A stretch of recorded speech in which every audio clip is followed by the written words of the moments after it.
Welcome to the Human Frame podcast. With me, Wutsia Hawking. Maddy Crowther is the co-executive director of Waging Peace, which is a UK-based human rights organisation supporting Sudanese communities affected by conflict, persecution and displacement.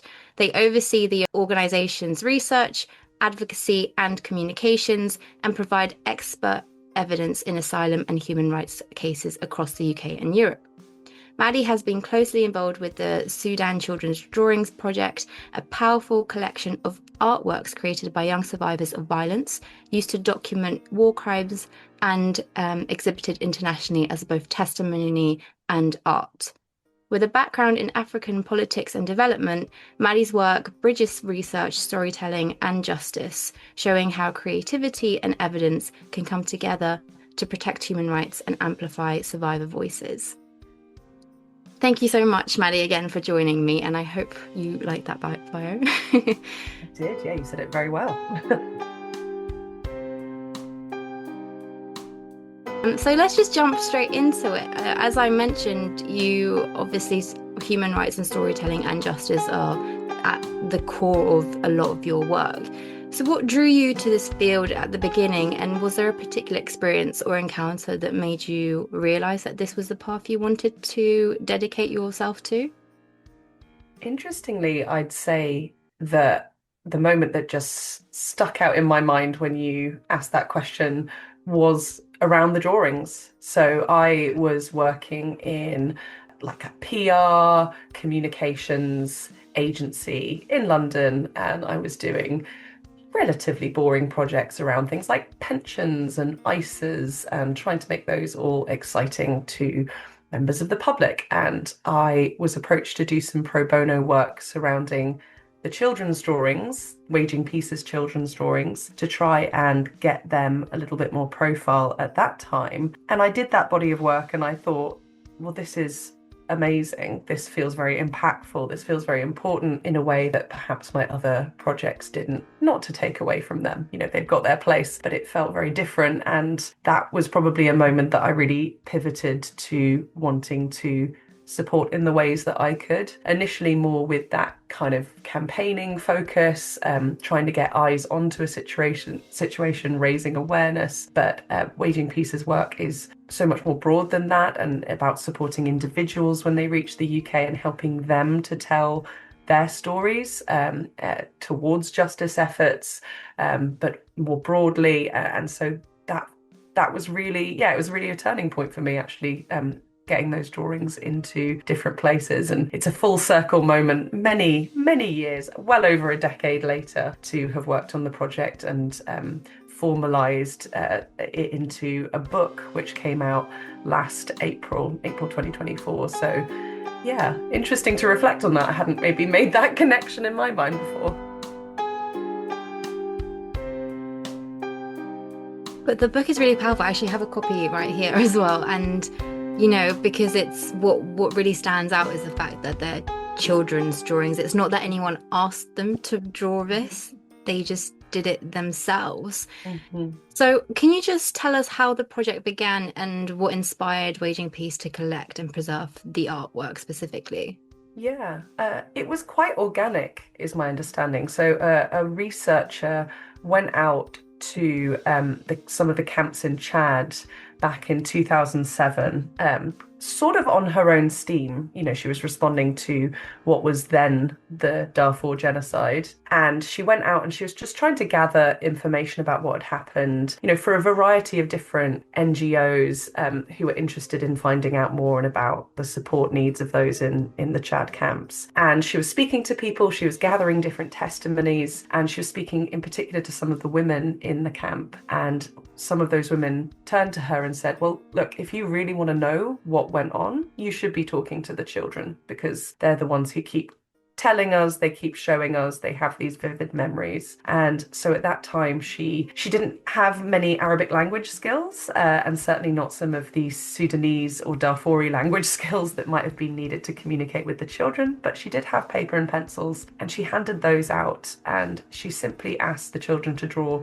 their strongest memories. So you're so right. It's what's sometimes interesting about the drawings is what the children chose to draw rather than what they were instructed to draw. This was very much many of the kids wanted to show us perhaps what the situation that they lived in the camp was like. You know, they might wanted to show us football. They might wanted to have shown us a sorghum plant. You know, there were many drawings which showed that, but there were also really sadly very many of the drawings which showed situations of conflict. And sometimes it's the small details and images that really would stand out. You know, images that we've later, with the help of those very familiar with the Darfur conflict, been able to analyse as representing specific acts of violence that were used in that genocide. And yeah, that's kind of the picture that they paint. And then we, myself and my colleague Sonia Miley, we're both co-executive directors, we were inspired by this methodology in 2018 when we went to a camp in South Sudan to visit those who'd been displaced from the Nuba Mountains just over the border in Sudan. And we again met with some children. We were there to visit a sports project in this camp. We met with some of the children and we repeated the exercise. We didn't even say draw us your strongest memory in this instance. We just said, draw us a picture. It can be of anything you want. And again, football came up. At that time, it was Lionel Messi.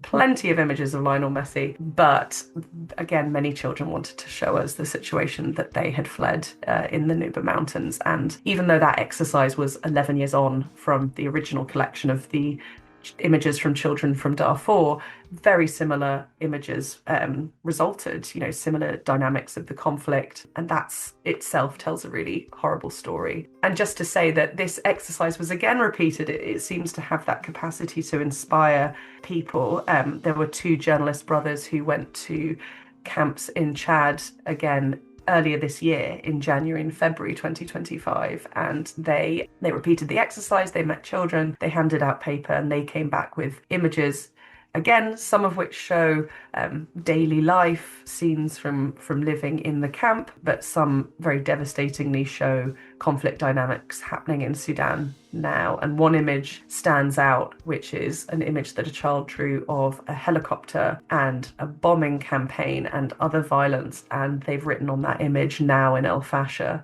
And you know, as we are recording this, the violence in El Fasher particularly, and in Darfur and in some of the neighbouring towns, is just so horrific. And, you know, the evidence is there, has been there for hundreds of days, 500 days, at least, that the situation in El Fasher was going to result in such a horrible, widespread massacre and atrocities. And that child drew it for us. You know, we released the revised second edition of the children's drawings book, which features that image in July this year. And that fact's just a little bit heartbreaking, really. Completely. And as you mentioned, the drawings are so vivid and vulnerable. And, you know, when you see a child drawing what I would imagine, you know, really nice, like flowers and families and houses, and seeing, you know, I remember one specific one where there was a line of soldiers with blood everywhere and guns, right? And that was a child's drawing.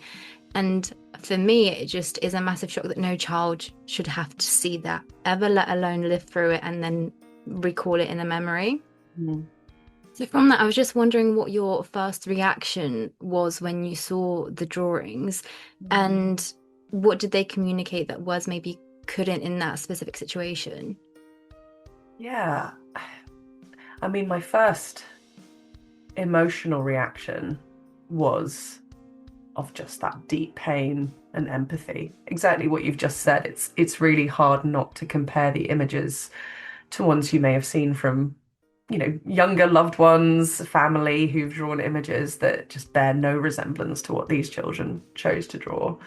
I think it's hard if you work in a human rights field to not switch that part of your brain on as well. And immediately your attention is drawn to the ways that the drawings tell you a lot about what happened. So they show people in military fatigues, and they also show sort of two types of individuals in military fatigues. And we can identify those as people being associated with the Sudanese armed forces, the kind of official national army, and from the what was then called Janjaweed and is now called the Rapid Support Forces. You can see both of them there. You can see kind of aircraft and artillery being used that the Sudanese armed forces would use, and you can see ground attacks being led by the Janjaweed.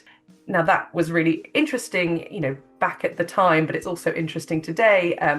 The ones from 2007, 2008, that was a time that the involvement of the National Army in crimes in Darfur was being widely denied. These were being presented as, skirmishes between rival tribes in Darfur, have nothing to do with the central Sudanese government. So that's interesting. You could also see that the kids drew the attackers and those being attacked in different coloured crayons. That's really common across all of the drawings. And that tells you a lot about the genocidal nature of the violence that was happening, again, at a time where that was being very widely denied. And as I've said earlier, that they also showed a lot of individual tactics of violence that we knew to be happening in Sudan. More recently, as different images have been added to the collection, those trends come through more. You're like, oh wow, a child, again, without prompting, has depicted something that we know or believe to be happening in these conflict settings, but they've done it independently and they've done it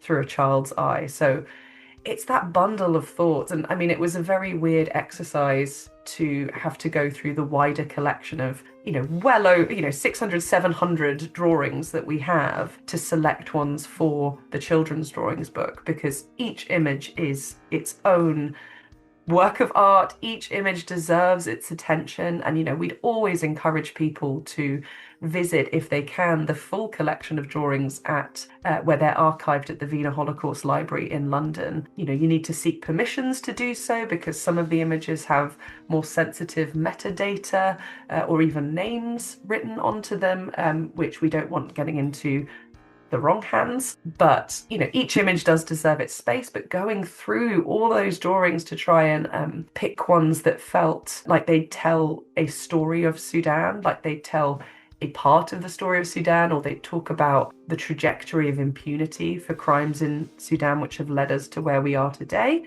that was its own interesting exercise, I'd say. It was myself, my colleague Sonia, and another colleague Bushra, who we sort of shortlisted things that we thought told the right story, were very impactful. And sometimes we were simply led by, I was moved by this image. This image spoke to me. And we would listen to each other share why that image. Or sometimes it was just enough to say, no, that one felt important to add. So yeah, it's a bundle of emotions that come up when you look at those images, I'd say.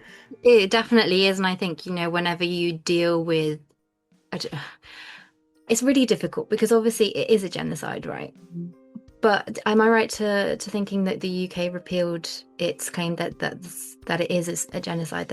I think it was this year, wasn't it? So because of that being such a horrific thing of identifying it as a genocide and having international accreditation of it being a genocide obviously holds a massive weight. Mm-hmm. And then having that repealed then takes a lot of hard work away. Mm-hmm. But then with these drawings can be used as evidence in human rights reporting and even reference in international justice mechanisms. So how did art come to play such a critical role in documenting atrocities, and could they potentially help in reinstating the fact that there is a genocide happening in Sudan? Yeah, I mean, I think it was last year that we got news that the British government confirmed that they were not comfortable using the word genocide in relation to Darfur. And a lot of that, is to do with the UK's position around which authorities get to determine a genocide has happened. And, they will always talk about a competent international court. But a lot of this is bound up in discussions of other global crises and conflicts happening at the moment. And it was a real blow, I'd say, to Sudanese communities. And I say Sudanese communities because Darfur is one area of Sudan, and it's always felt odd to Sudanese communities to treat Darfur as exceptional, as different, as having had a different kind of conflict or dynamic to anywhere else in the country. You know, I mentioned earlier the Nuba Mountains, which is an area that has been the site of, you know, both indiscriminate and targeted bombing on Nuba communities for I mean, we could go way back decades, but, you know, it really has at the same periods that Darfur was of such, you know, was reaching the top of media front pages. So yeah, that when it was maybe not repealed, but it was made clear that that was the UK's position, it did feel odd. There'd been so much work to try and mark what was happening in Darfur and in Sudan as part of other national ceremonies, for instance, Holocaust Memorial Day. And we've had, you know, prime ministers and opposition leaders speak at that ceremony and speak about the Darfur genocide before. So it felt like the rug being pulled out of your feet. And it happened at a time where Darfur and Sudan more broadly was again experiencing such horrific violence. And, you know, this is the violence which has ramped up in past weeks and is suddenly again reaching media front pages. And we've had it said to us by members of the community that, you know, they've never seen anything like this, which is saying a lot given how terrible the violence was and has been in Sudan historically. They're saying this is of a very different and more terrible nature. You know, things like this has been reaching the front pages as well, that you can see from space, the blood stains that are happening in and around El Fasher. I mean, that's just a horrific statement. Yeah, and I mean, in terms of how the drawings feature into that, I think you're talking about a situation where it's very hard to get information out of Sudan. There are brilliant organizations doing documentation efforts, and it's not to take away from them, but particularly groups like the International Criminal Court have always said how difficult it is to investigate the crimes that have happened in Darfur and Sudan because of their lack of access on the ground and the obstructionism of the Sudanese government. And the drawings plugged that gap in a way.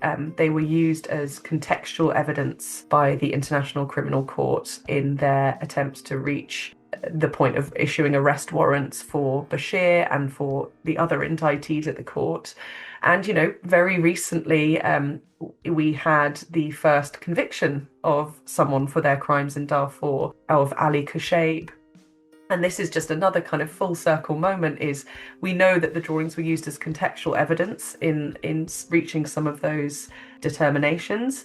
And on the 1st of November, we held an event and we commissioned a play which featured the testimony of a gentleman in the Ali Khashayb trial. It was a performance of his testimony. And in the background, the children's drawings were used to illustrate what had happened to this gentleman. And you know, that this was in the trial of Ali Khashayb, who we then know now has been found guilty for those crimes. So it felt really right that the play kind of, again, pulled these themes together and showed that the drawings do have a role in justice mechanisms, and the children's voices have a role in those justice mechanisms.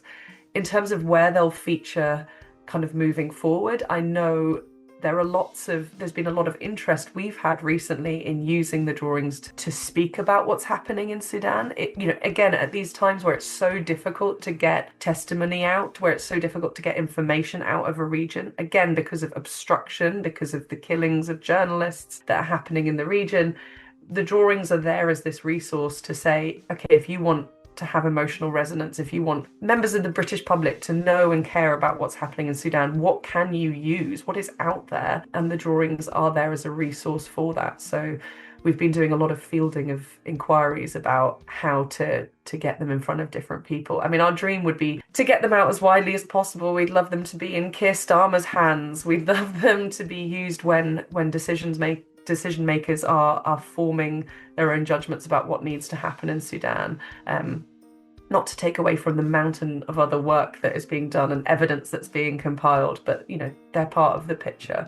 So yeah, please, anyone listening, approach us. Let us know if you have a way that you think the drawings could add to your own efforts, to draw attention to what's happening in Sudan. Because as you mentioned, there's so much emotional response when it comes to looking, I mean, at any piece of art, but especially when you know it's done by a child, I feel like there's so much more weight that kind of is held with it, as we mentioned before. But as well with these drawings, how do you navigate the line between using that art as advocacy and art as evidence? How do we? I think we know where our limitations are. So I'm not a lawyer by trade, profession. Neither is my colleague. We very much just make them available to those who might know better how to handle them in those contexts, through connections we might have at the International Criminal Court in other justice mechanisms, or in specialist legal organizations. So I think that boundary management is there. We know more about the advocacy side for sure, and about how to get them into the right hands there. And we kind of cede control a little bit when it comes to getting them out in a legalistic sense. And that's one of the reasons we were very happy to work with Her Excellency Dr. Fatou Bensouda, who was the chief prosecutor at the International Criminal Court, for a foreword for the book, and just said, let us know why you found value in these drawings at the time. And so she wrote that foreword, and was able to speak to how she was able to use them in that context. Some of which was kind of news to us. It's like, okay, we'd kind of let people use it where they felt they'd find value. No, amazing. I think, as you mentioned, getting them as widespread as possible is the most important, because obviously the more people see it, the more attention is going to be brought into it, the more it's seen as an important sphere in the British public eyes, for example, and then the more chance it has to being recognised as a genocide by the government again, which hopefully will happen very soon. But with all those drawings, again, there is a lot of responsibility in handling artwork created by children who have lived through that violence. So obviously there's a lot of ethical, well, not problems, but things you have to handle. So how do you ensure their safety, dignity, and agency are respected when their work is shared so publicly as well? Yeah, we were so conscious of this, and have been, while we've been, looking at these images and disseminating them where appropriate. So one important part is the safety element. And it's very, documenting and archiving information from a current conflict setting is such a different thing than happens, we know, when people are gathering information and testimony from situations that are, by and large have ended. They've got a closure point. There might even be justice mechanisms taking place in the country, or transitional justice measures, and that evidence can be part of those processes. This was a situation where the children, even if they were in camps in neighbouring countries to Sudan, there were continued risks. And this is why, as I've said, they are archived. Some children chose to put their names on images. Some would write metadata. They might mention the village that their drawing depicted, or where they currently were, which camp they were in. And, close readers of our book, the children's drawings, will notice very little of that information features on those pages. Occasionally, we would put down the name of a village that a child had included when it told part of the story. Many of those villages were completely destroyed, and so including the name of the village that the child had drawn told the story of this. This is about the complete destruction and removal of this village. This wasn't a conflict or a situation where it was just one attack. This was a destruction. But yeah, we the only edits we ever made to images that featured in that book were to remove children's names, details. Even if there was an image of a child holding a drawing, we would edit that. So it's a very careful process. We were also clear about, as you say, the dignity and agency of the children involved. That permissions were sought at the time, for sure, about what they wanted. Many of the children were very clear about getting their story out, and probably in ways that we wouldn't feel comfortable to. We were more careful about how we would do that. And there was, even a very brave child who fled after the peaceful people's-led revolution in Sudan in 2018, 2019. She wanted to show us what had happened during a massacre on the 3rd of June 2019 and wanted to share updates from her story. And we had to kind of be like, oh, okay, there's continued risks for you doing so. So those safety concerns are huge and not something we take lightly at all.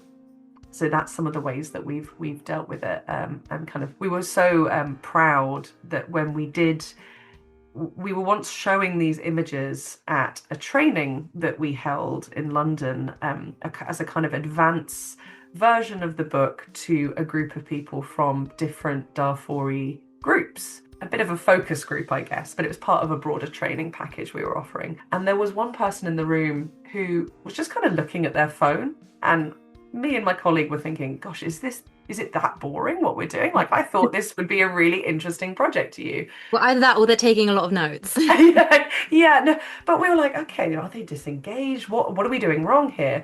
And then they showed us their phone and they said, I know that guy. And they had identified from the images we were showing on the screen that they knew one of the children, now an adult, who had drawn that image. And they knew because they said, I was in the camp when this project was taking place. Oh, wow. And I didn't draw a picture at the time because I couldn't really draw, but my friend did. And they showed us their phone, what they'd been scrolling through, and they'd found some updated artwork from that friend who is still an artist, still really takes pleasure in drawing. And so showed us the phone, and we thought, immediately tears springing to our eyes.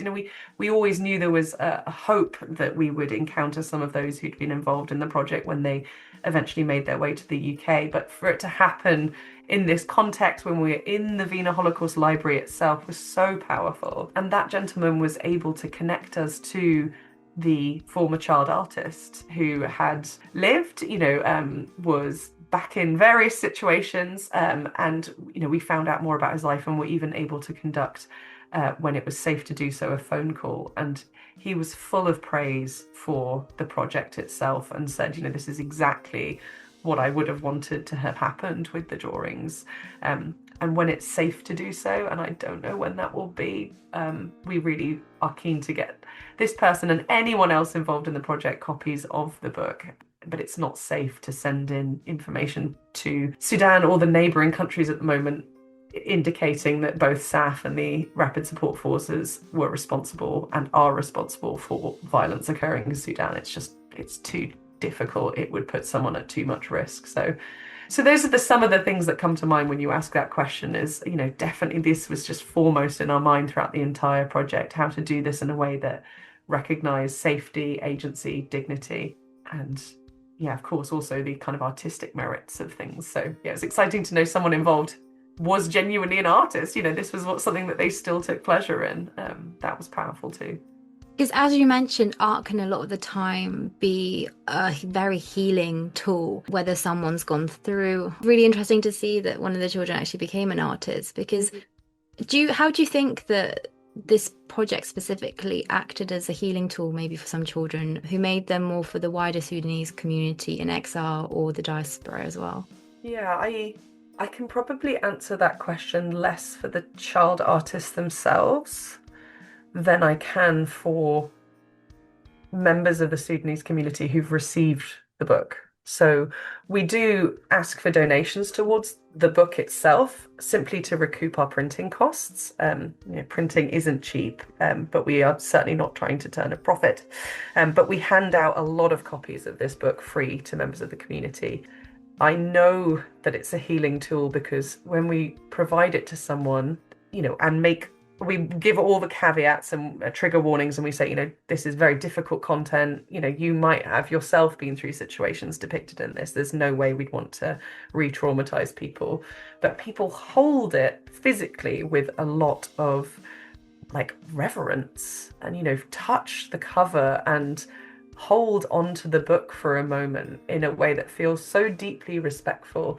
And we've heard about people sharing the book with, for instance, their children. There's a lot of people who may have fled violence in 2007, 2008, 2009, come to the UK, and they now have a child or children. In some cases, they have, fully grown adult children, but they have used this book, we've heard, as a tool to say, this is what happened. This is what is happening now as well, but this is what happened to me, and we need to talk about it. And it's also a healing tool because Sudan has, a lot of what's happening in Sudan today is about an identity crisis in Sudan. It's about who gets to call themselves Sudanese. Does Sudan have an Arab or an African identity? These questions are swirling, and the situation that happened in Darfur and in the Nuba Mountains, that there were many people in the Sudanese community who were conditioned by the Sudanese government to not understand what was happening there. And there were a lot of people who, the conditioning was also about racism. This can't be happening. This doesn't happen in Sudan. These people are lying. And the healing also has to happen at that level too, about maybe if I was from the center of Sudan and from a relatively affluent family, maybe back in the early 2000s, I didn't understand or care enough about what was happening to you.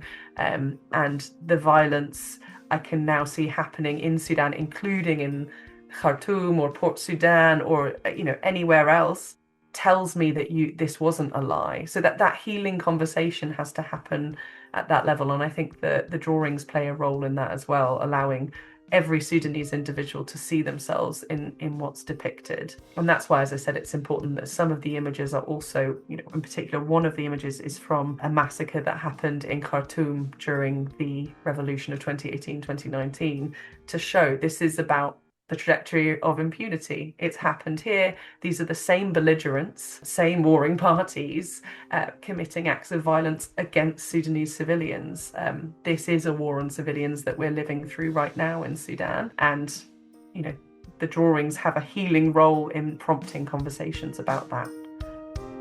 And ultimately getting justice as well. Mm-hmm. I would assume as well.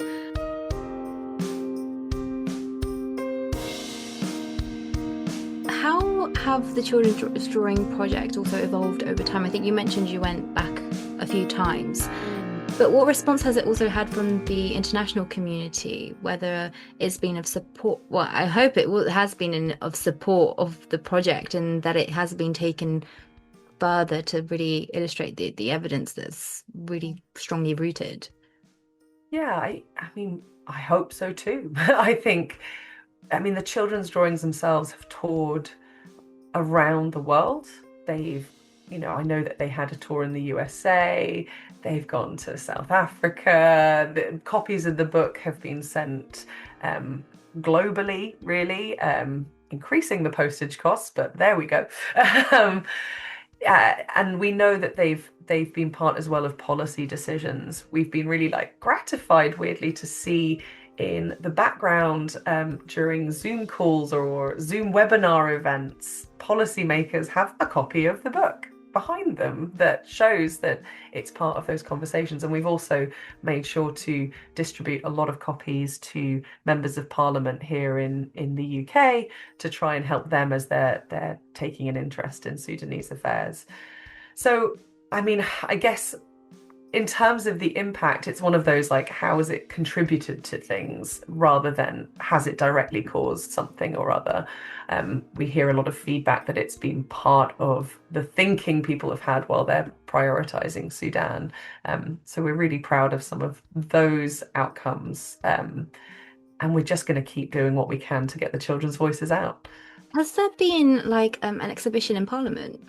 There has, yeah. In January this year, so 2025, we brought in a selection of drawings to display in the upper waiting hall in the UK Parliament, and we had some fantastic feedback. And I think far more, not far more important, but the exhibition of the images was one thing. We also brought in Sudanese volunteers to staff the exhibition, and they would sit in the waiting hall in coordinated groups, groups of two, and grab passers-by, many of whom were MPs. And so we know they individually spoke to about 50 MPs that way, but this is an area of Parliament where all MPs pass through. So we're hoping it played a role in those MPs' lives as well. Even people like the then Foreign Secretary, David Lammy, stopped in for the exhibition, and each volunteer invited their own MP to attend. And that parliamentary engagement piece is something we've really built on in the last year. It's long been a feature of our work to try and get individual members of the Sudanese community to speak to their MPs, to at least ensure there's that kind of groundswell of interest that Parliament's taking in Sudan. But in the last year, we've really ramped that up with, at times weekly training sessions. We've held 2 mass lobby days where we took, dozens and at one point almost 100 Sudanese community members into Parliament to speak to MPs. And this was in the days before the violence in Al Fasher really increased in its intensity. And so many of the things that the people who attended that mass lobby day wanted to speak about were the atrocity risks that they were seeing, the phone calls they were getting. I mean, people who attended that day were telling us, I've just lost my cousin, I've just lost my brother the day prior, I've just lost my best friend. I mean, this is the scale of death really we're seeing in the Sudanese community in the UK. People have told us opening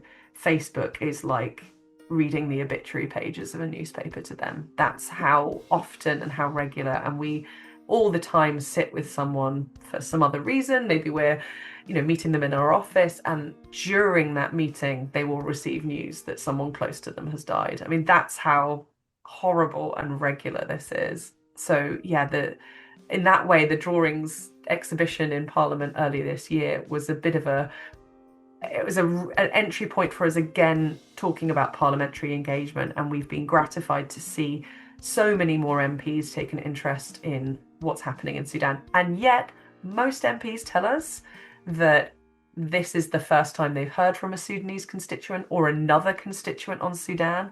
And so that's shocking to me. We need to get we need to get a lot more people speaking to their MPs. I'm under no illusion that MPs alone aren't the answer, but that's a minimum thing people can be doing. Just have a meeting with your MP.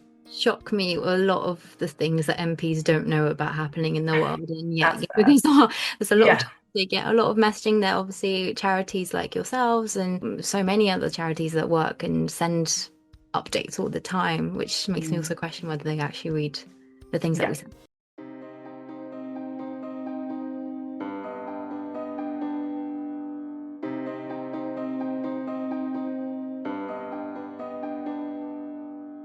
But anyway, looking forward and hopefully on a more hopeful note, how do you think we can make sure that these visual testimonies, and I think the fact that they're visual is also very different, because I feel like an image can tell 1,000 words that maybe a piece of paper doesn't always highlight so vividly, so that they're not just seen, but truly heard in shaping justice and accountability?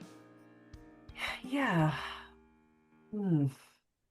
Sorry, I'm packing you really big existential questions in this. No, we're open to knowing how. I think we've done what we can to package the drawings in ways that we've found powerful. Exhibitions, speaking about them wherever we can, the children's drawings book and getting that into different people's hands, getting that shared, for instance, in the corridors of power, even when we're talking about justice and accountability at the International Criminal Court. These are all steps we've taken. I think we're so open to seeing what that looks like moving forward. The fact that there were 2 journalist brothers who just earlier this year went to a camp in Chad and repeated the exercise, and we adapted a reprint of the book to include those images, shows, this is, as we see it, a moving document collection exercise. This is something that could be repeated at any time. We know there are groups, for instance, who are going to Uganda and meeting with children and engaging in this exercise. And I think my dream, if we were naming okay, this might be not possible in the next 10, 20 years, but my dream is that this collection goes back to Sudan. That's where it belongs. It's part of Sudan's story. We've made that very clear in, even our agreements with the Wiener Holocaust Library, this isn't our collection necessarily. This is something we're holding until such time as it can go back to Sudan and be part of a museum there, or documentation efforts there, transitional justice mechanisms there that determine what needs to happen for Sudan. That's the big dream.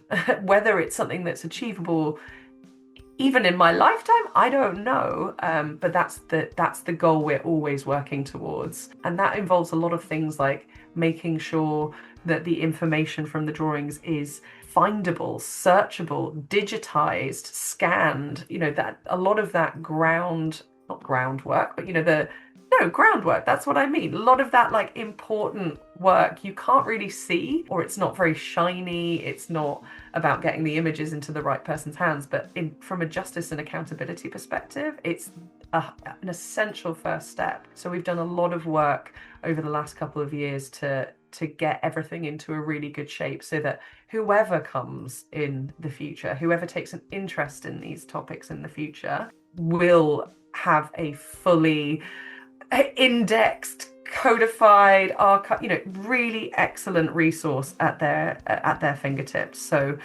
yeah, that's certainly one way we've been doing it, and we welcome people getting involved in that project if they want to be, and letting us know. And I will leave a link to the section of about this podcast to the book that people can get themselves as well if they wanted to.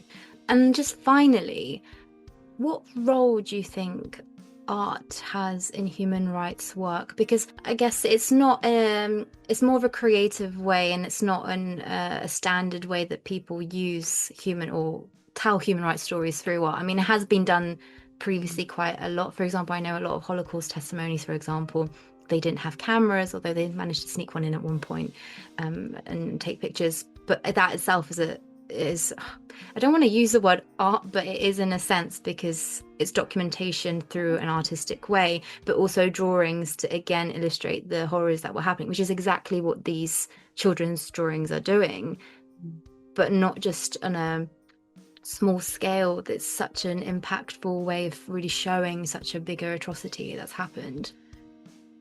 Yeah, I mean, I think if I could reframe it slightly, I think it's the role that storytelling has in human rights work and the role then art within that is absolutely essential. In fact, the more and more, I've been with Waging Peace over 11 years, the more and more I engage with the work that I'm doing, the more and more that storytelling comes into it.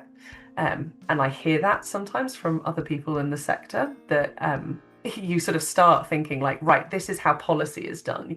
You write a report, you collect figures, it needs to be data, it needs to be quantifiable. You throw in a few quotes and then you're done, you've written a report. That's not really how it works. You're just telling stories to different audiences all the time, and you're making people care and pay attention. And that's why, the children's drawings feature in that. But we've also recently engaged in things like we produced a film of somebody's experiences fleeing Sudan in July 2023, so just after the war, and documented simply that one human story, how difficult it was to get out of the capital, Khartoum, even as someone who at that time had UK entry clearance. How difficult is that process? We documented that in a 25-minute film, which is largely this person speaking to camera.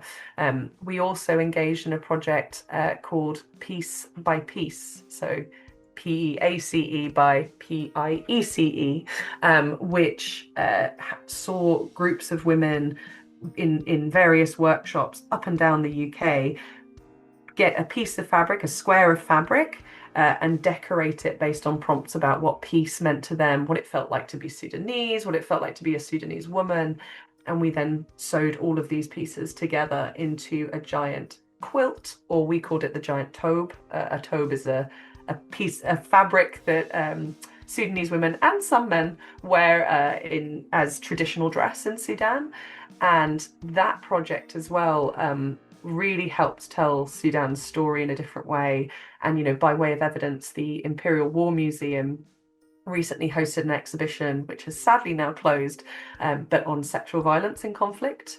And the Tobe was displayed as part of that, about what Sudanese women were hoping for from Sudan. So, these projects, these are huge set piece projects that we've been working on over the last year. And these are part of our human rights work. These are part of our justice and accountability work. And we've really seen the value that they add as well to organizations doing maybe stricter data collection and policy things. We are filling some of that gap for other organizations. So I think storytelling is crucial, and I think none of it really works without it. It's a part of the puzzle, but it's a crucial part. As you said, it's the storytelling through, following one individual or a couple of people and their separate experiences gives them more human insight into it rather than data and, reports. I feel like they get very dull and mundane. They're important. They are very important. But for individuals looking at them, it's not the same impact as, something that you can see or feel or visually take in. So Yeah. I will have to take a look at all the other work that you do as well. Sure. I can send over some links as well if that's helpful. Yeah, definitely.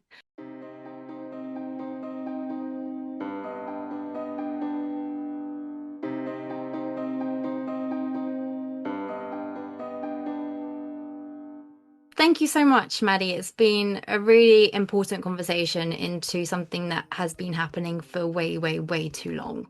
And I hope that it does really end soon, although you never know with this government, this world. Yeah, thank you. Thank you so much for listening.